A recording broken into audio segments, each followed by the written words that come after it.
welcome to MsMojo, and today we're counting down our picks for musical concept albums with the most perplexing storyline or execution. You see, there's always magic in the air on Broadway. Number 10. Yoshimi battles the pink robots, the Flaming Lips. Yoshimi, they don't believe me.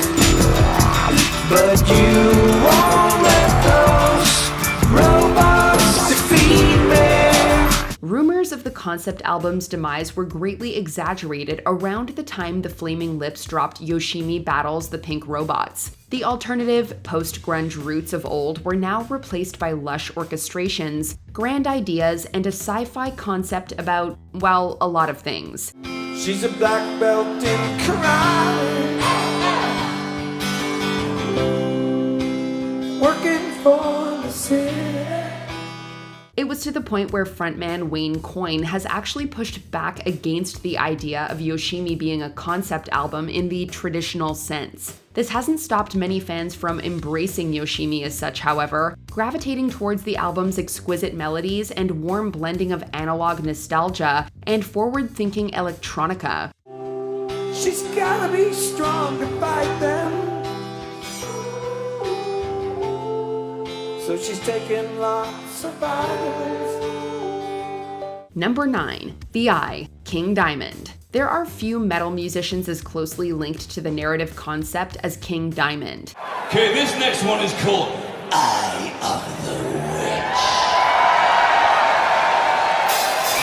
This former frontman for Denmark's Merciful Fate helped cement his legend after parting ways with that band. The King Diamond solo career has been one chock full of compelling concept efforts, including the landmark double shot of Them and Conspiracy.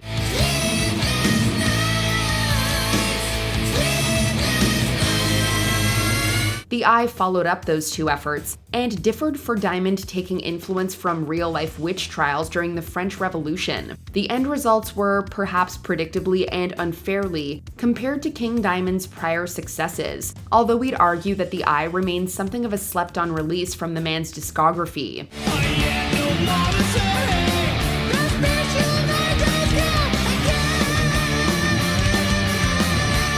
Number 8. Berlin, Lou Reed. It was very nice. Candlelight and Duvernay on ice. It remains to be seen if Lou Reed's musical collaboration with Metallica Lulu will receive some sort of cult reappraisal. It certainly wouldn't be the first time one of Reed's conceptual efforts was met with a divisive critical response. Berlin from 1973 is an unapologetically dark album, which follows a couple struggling with substance use disorder. Reed never refrains from utilizing sound to get his narrative point across, from unsettling sound collages to melodic balladry. She had to go in and sing. It had to be that way. Berlin was created in collaboration with Bob Ezrin, a producer and songwriter notable for his conceptual work with Alice Cooper. Ezrin's influence is all over the record in a good way, although Reed's own unique compositional style remains quite evident.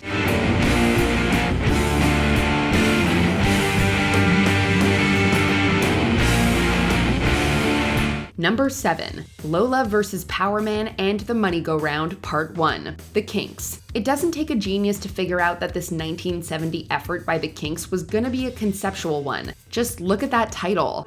She walked up to me and she asked me to dance. I asked her her name and in a dark brown voice she said Lola.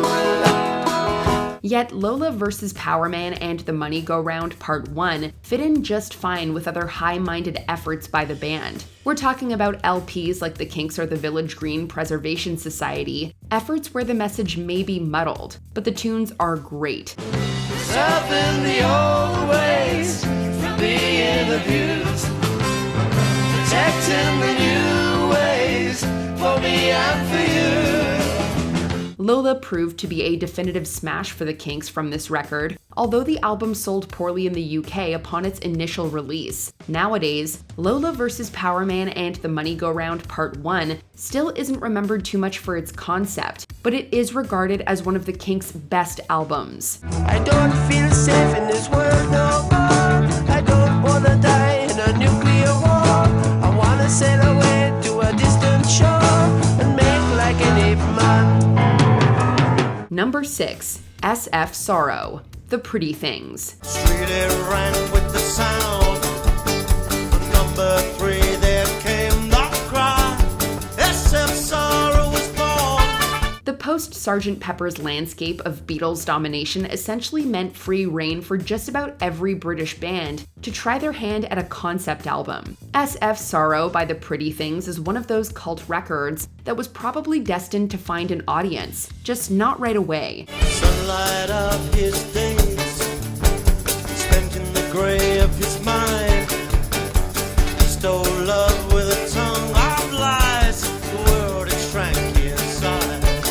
This is bluesy and psychedelic rock with occasional bursts of fuzzed-out aggression, a musical feast that far outshines the somewhat hazy rock opera format. Delays in the release of SF Sorrow probably didn't help matters much for The Pretty Things, but the legacy of this album today is that of a cult British psych classic. Love, love, love, land of love. Number 5. Angel's Egg, Gong. I get strung up and on my eyes look counted to see what's going on. The progressive rockers Gong weren't content to release just a single concept album with 1973's Flying Teapot. Instead, Gong followed it up with Angel's Egg and continued the story with You in 1974. The group's Radio Gnome Invisible trilogy was so involved that first pressings of Angel's Egg contained information detailing glossary terms and backstories for its cast. Meanwhile, the music of Gong embraced everything from jazz fusion and prog rock to psychedelia and folk, simmering a stew of musical madness for all to enjoy.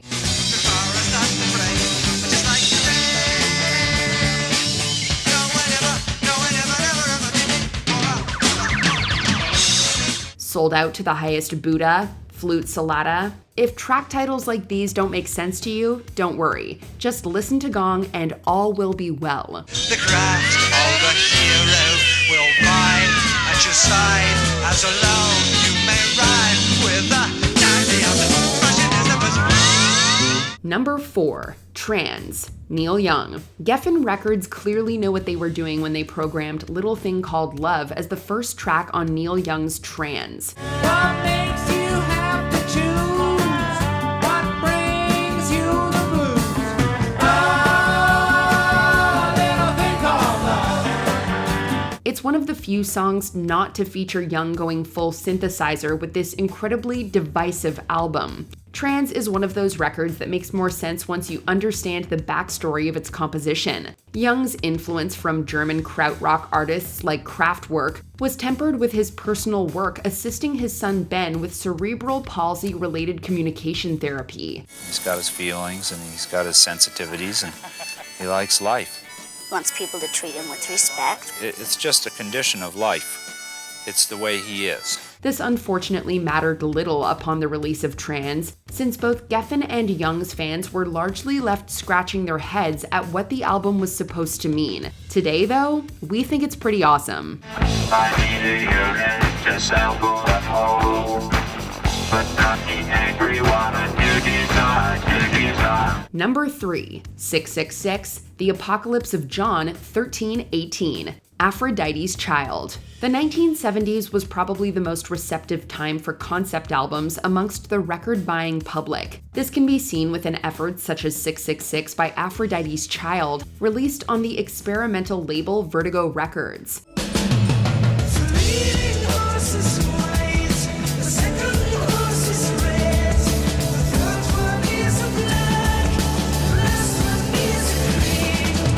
This Greek band was notable for having future film composer Vangelis within its ranks, with 666 feeling similarly sprawling and cinematic in scope. The album, subtitled The Apocalypse of John 13:18, incorporates a lot of musical styles within its loose biblical concept.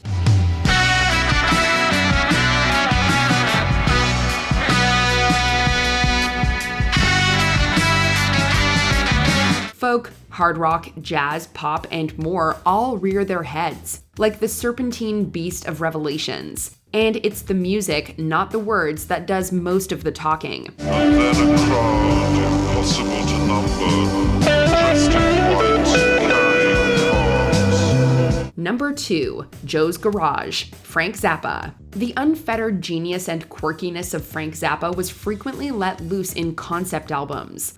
It was a 54 with a mashed up door and a cheesy little lamp, with a sign on the front said Fender Jack and a second-hand guitar.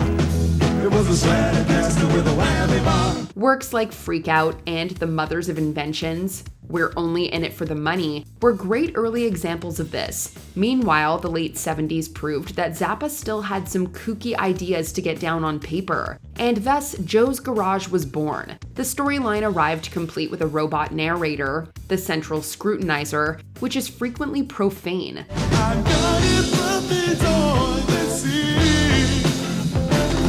It jumped right up and grabbed my meat. Proof to this end can be heard in songs like Catholic Girls, Crew Slut, and Why Does It Hurt When I Pee? Still, there's a wicked sense of satirical humor to the whole thing, even if the actual plot is off the rails by album's end. Why does it, why does it, why does it, why does it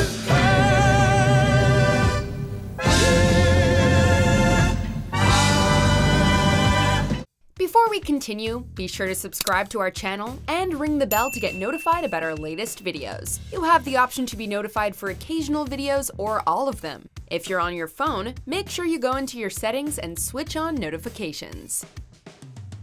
Number 1. The Lamb Lies Down on Broadway, Genesis. And the lamb lies down. Here's a question. Does it actually matter if a concept album's overarching storyline becomes muddled? Fans of Genesis, The Lamb Lies Down on Broadway, would likely argue against that line of thinking. It seems they cannot leave their dream. There's something moving, the sidewalk steam.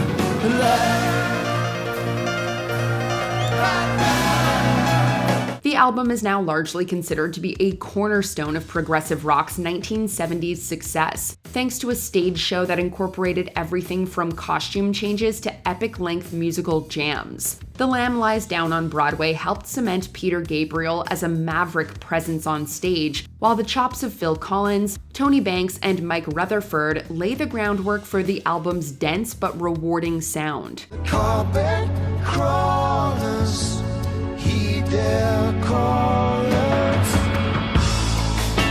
You gotta get in to get out. What do you think when an artist announces a concept album? Are they pretentious, awesome, both? Let us know in the comments.